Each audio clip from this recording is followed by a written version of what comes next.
When you're doing a long journey in an electric car, what's better? A lot of quick top-ups Or a few long ones? Today, we're finding out.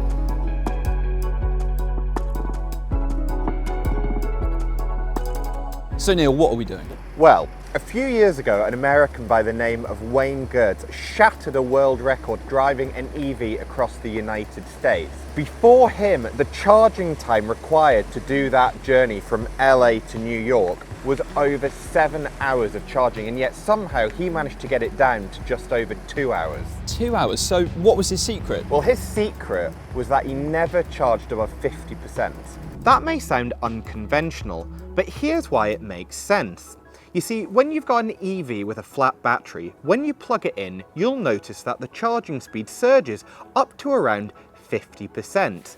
It's a bit like when you're pouring a pint of Guinness. You can really go for it at the start, but as the battery or the glass starts to near 80% full, you really have to back off your speed. And then by the end, you have to just let the last few electrons or milliliters trickle in. Okay, so the theory is that stopping more often, but charging to a lower battery percentage, will actually get you to your destination quicker, because the charging speeds above 50% slow down at a rate that means it delays you unnecessarily. Yeah, exactly, and we're going to put that to the test today. So we're going to travel around 550 miles. I'm going to stop a lot more than you, charging up to just 50%. You might get away with only just 2 charges because you're going to charge up to 80%.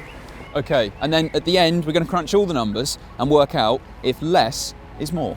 To begin with, we both arrived at Beaconsfield with just 5% of charge in our identical Mercedes EQEs. Neil topped up to 50% in 34 minutes and got on his way. Good luck waiting here for another half an hour. Well, you know, it's turning out to be a nice day, isn't it? Yeah, get your shades out. Don't feel too bad. Some tan lotion on. Yeah. See you later.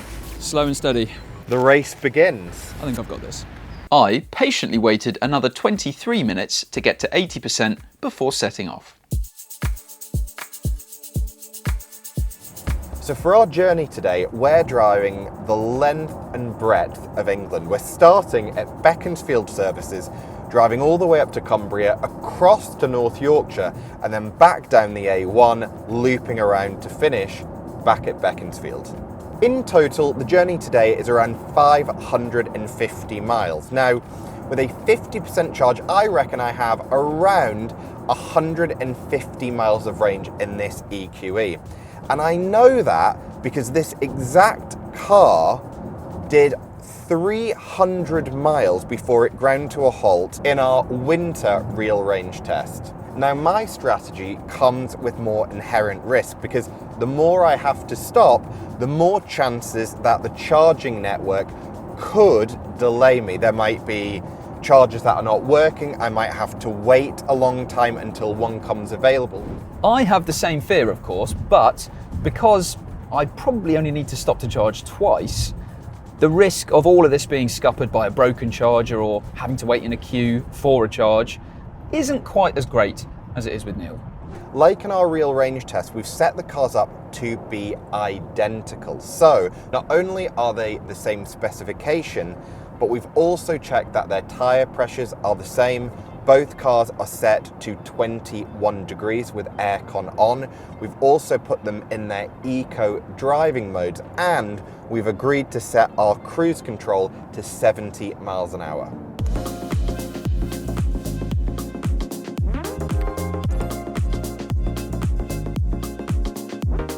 So it looks like I'm going to reach my first charging stop with 7% remaining in the battery, which is bang on the money.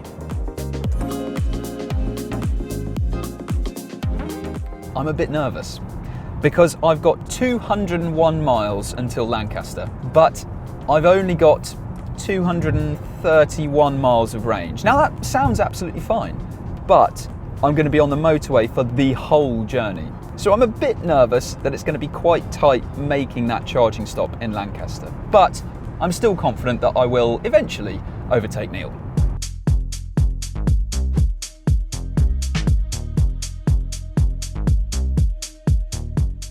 So this is our first charging stop for me.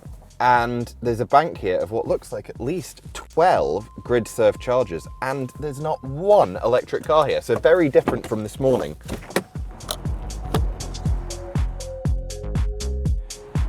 Unlock that. Douglas, hello. Neil, hello. Are you back on the road? I am fully charged, well, 50% charged and back on the road. Whereabouts are you so I can work out if I'm in the lead still? I'm on the M6. I am 102 miles from Lancaster. I am also on the M6 and I am 90 miles from Lancaster. So you're ahead, okay, but I am chasing you down. Aside from adopting an unorthodox charging strategy, there's also a couple of things you can do to maximize your range and efficiency in an EV on a long journey to hopefully cut down on your overall journey time. A simple one is to put your car into eco mode or whatever equivalent your car has. That mode effectively optimizes things like your climate control, your driving modes, and if you have it, your adaptive cruise control to improve efficiency and maximize your range. Something else you can do is precondition the battery en route to a charger. And it's kind of like warming up before a run, because batteries don't like being too cold or too hot actually.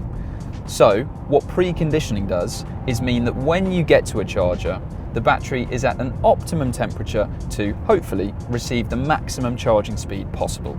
In the Mercedes, this happens automatically if you've got your charging stop in the sat-nav, so that when you arrive, it gets the battery ready at a perfect temperature to try and accept a maximum charging speed. The only problem is, it doesn't work with Waze or Google Maps. Perhaps a controversial one, but some hypermilers, including our American friend Wayne, suggest using adaptive cruise control, and that's because it smooths out the aggressive acceleration and deceleration and the high electrical consumption associated with that kind of driving. And finally, a super simple one. Make sure your tyres are inflated to their recommended pressure. You can normally find that information on the inside of the door or somewhere in the handbook. And the reason that's important is because if they're underinflated, then the car has to work extra hard to move because of the increased rolling resistance. It's kind of like trying to walk on sand instead of the pavement.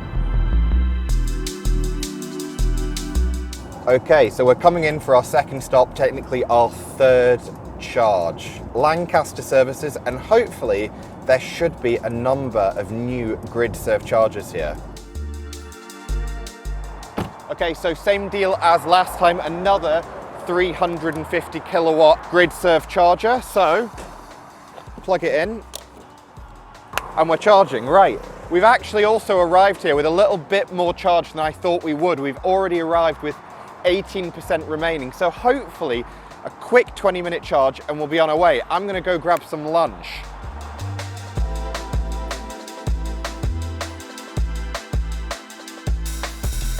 Okay, we've made it. No problems with range anxiety.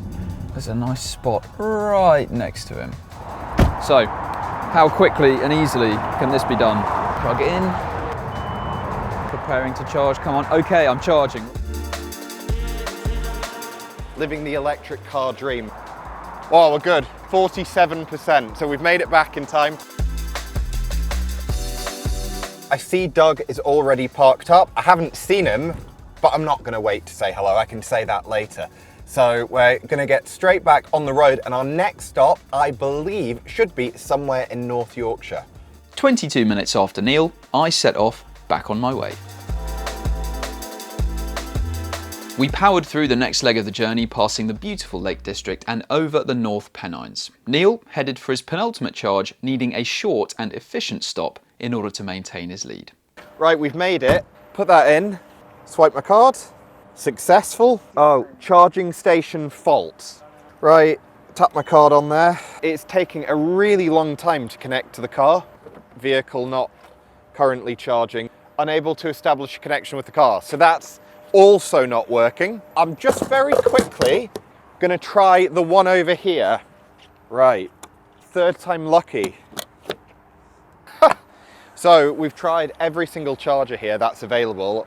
All of them are doing the same thing. They say that my payment's been accepted successfully, and then when it comes to connecting with the car, it fails. Having enough charge to press on, I knew that a slow stop for Neil would be my best chance to take the lead. Hi there, I'm just currently at a GridServe. I've plugged my car in and I keep getting a charging error. How many charges are there that were like that? How many did you try? So I've called GridServe's customer helpline, and a very helpful gentleman is telling me that he's going to reset these devices and that I have to wait 3 to 4 minutes. So if that's all it takes, I'm not going to be too worried. It's just very ironic that the hold music is fast car when my car is now immobile. Actually, somebody's just leaving the one that was working, so I might just try that one. Okay. All right, cheers. All right, it's in. I hear a ticking noise. There we go, yes. Right, success. So we're on 12%, I've just plugged it in, so let's get to 50% and head off. Quite a way down the road, I assumed it was the right time to check in. So Neil, what happened? That charging stop didn't exactly go to plan. So when we arrived, there were 2 cars charging and 4 bays available. So I was quite happy until I tried plugging into the first charger and that didn't work. Then I tried the second and the third and the fourth, and none of them worked. But I stayed calm, I didn't get angry, I just called the number on the side of the device, and in that time somebody left from one of the working machines, and I finally plugged in and got to 50% 18 minutes later. So after all of that, are you feeling relaxed and recharged and ready to get on the road again?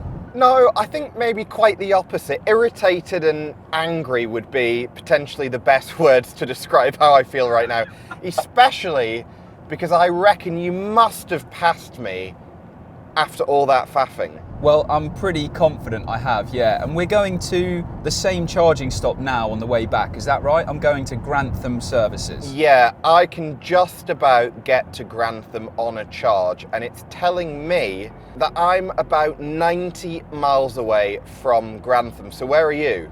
Well, I've got about 70 miles until I'm there, so I think it's pretty clear that's a healthy lead, and I'm going to win this race. There's no way, because there aren't any more charging stops that we need to go to. So, what we should do is already declare me the winner, and then when we get to Grantham, you can charge up to 50%, I'll charge up to 80%, so we'll have even more charging data to look back at the end of this test. Yeah, that sounds like a good plan. I'll see you in Grantham.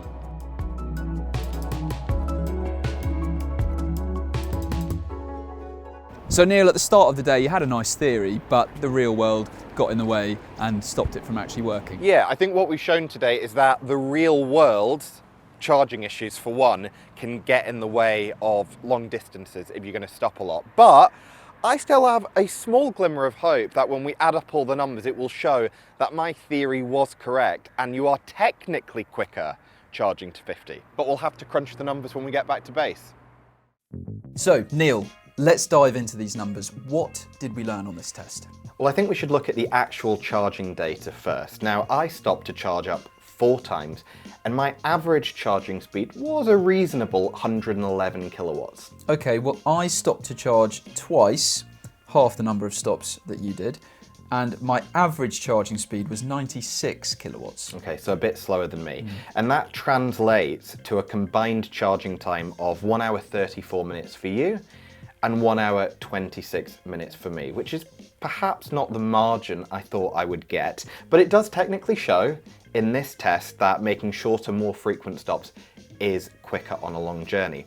And it is also worth pointing out, whenever we're on the launch of a new electric car, manufacturers love to show off their new shiny charging curves, and the chemistry shows that more or less for all electric cars, they charge up to around 50% quicker and then it tapers off. So in a laboratory condition, there's not really much arguing with the science. But in the real world, it can be quite different. And really there were 2 things that scuppered our test in this instance. The first one being the first charge that we had of the day was very, very slow. It was delivering about 70 kilowatts, which is way below the maximum of what the EQE can accept. And for you, that was an inconvenience, but kind of okay because you went up to 50%, carried on, found a faster charger, later on your journey. For me, I was stuck there for another half an hour, waiting, still getting this very, very slow charging speed.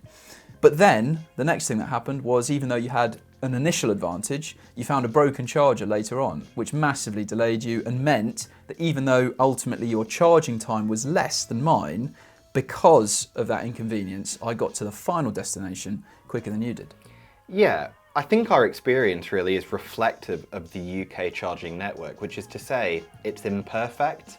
So adopting kind of a high-risk strategy like this, where you're charging for short periods of time but more often, when the network can't be fully relied upon, you are putting yourself at risk of, turning up somewhere and it just not working. So I think the take-home message really from our experience and our day-to-day experience driving electric cars is, if you're getting a fast charge, just sit there and relax. However, if the charger is not delivering a fast charging speed like you experienced, where it wasn't even delivering 50% of what the car could accept, you are better moving on, especially if you're in something like the EQE with a big range. So I think in summary, my theory of charging for shorter and more often, it works in a lab condition, or if you're driving across the United States of America trying to break a Guinness World Record. However, if you're just doing a long journey in the UK or in Europe, it's a very high risk strategy with a network that can't quite be relied upon.